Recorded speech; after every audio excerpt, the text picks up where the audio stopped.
po mga ka-hunters, ayan, yan po yung ating tatalakayin at aalamin po natin ano na nga po ba ang update sa mga bariyang ito. Okay, balikan po natin mga ka-hunters.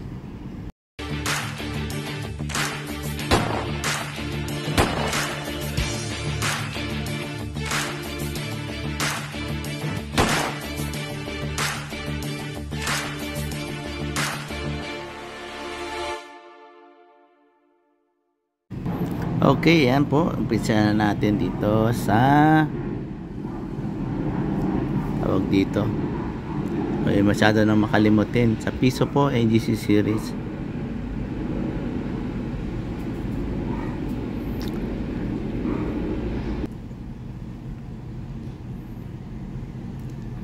Yan po ang error po nito kung makikita natin. Ito po sa mata. Ayan po. So makikita at sana magpakita po.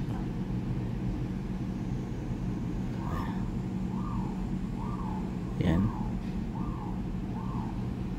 Ayan po yung kanya, yung talukap ng mata po sa baba. Nagkaroon ng double. Yan, strike. Kaya po yung mga itinatabi ko po. Ito naman po, ayan, overs, ayan ba? Ayan, overs din po to, overs error po dyan sa pangalan ng Jose Rizal, may taong 2020. Ayan po, tingnan po natin.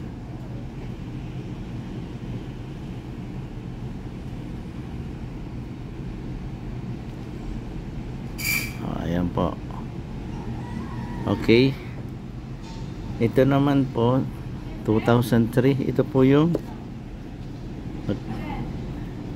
magnetic, ano, magnetic po yan.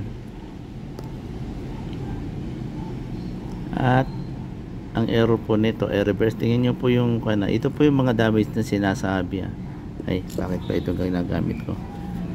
Ayan po yung mga damage na sinasabi. Ayan po. Ayan. Hindi po mas tutulig. Pero ang error po nito ay dito sa likod. Ayan po. Sa reverse po.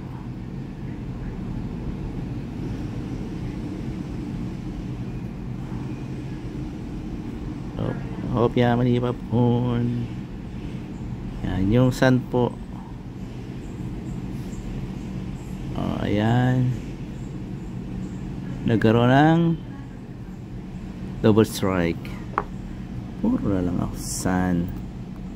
Tapos itong 5 peso po ay yan din po, yan sa face po niya. Okay, tinatabi ko lang po yan.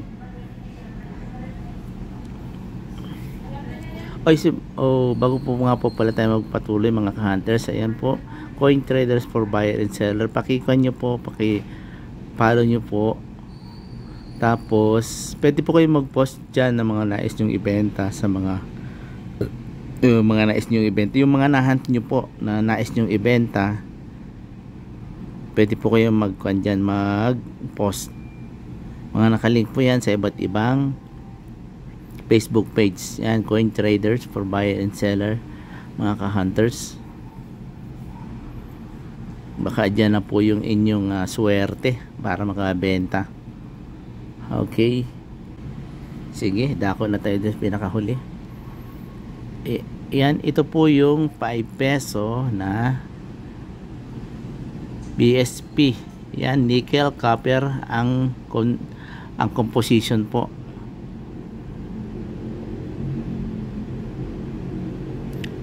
Non-magnetic.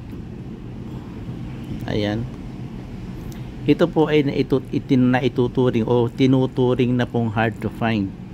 Kaya kung makakahunt po kayo nito, itabi nyo po, kasi hindi po mabubuo yung series na kinokolekt po ng mga collector kung wala po itong 2017. Hard to find na po to. 2017 5 peso.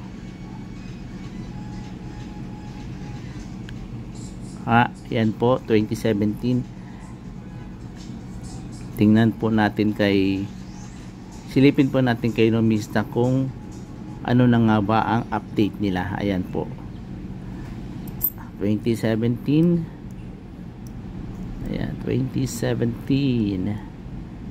Okay. Ayan po, 2017. Ayan. Kasi ito po yung 2017 na pinakahuling ginawa po. Ang sumunod na po dito yung round 5 peso 2019, 18. Tapos yung nonagonal nga, ayan. So nonagonal wala pa tayong kwan. Okay, ayan po ang composition, nickel brass. Okay, scroll down natin.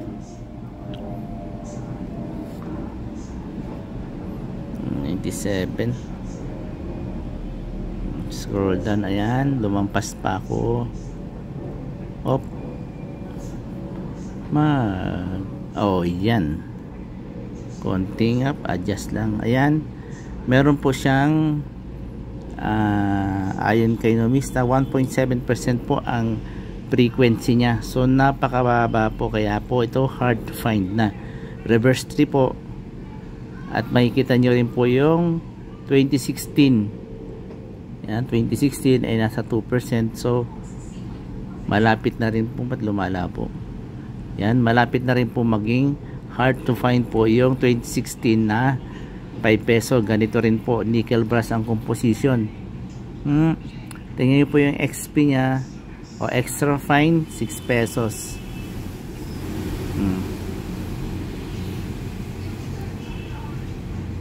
Kaya yan, mga itabi nyo po rin yan mga ka-hunters, kung sakasakaling makakatagpo po kayo ng 2017 na 5 peso. Ayan po, 5 peso 2017. Okay po. Ayan, hanggang dyan na lamang po. At yan, ingat po tayong lahat. At naway ingatan din po tayo ng Panginoon at ang ating mga mahal sa buhay. God bless you po. Bye bye po.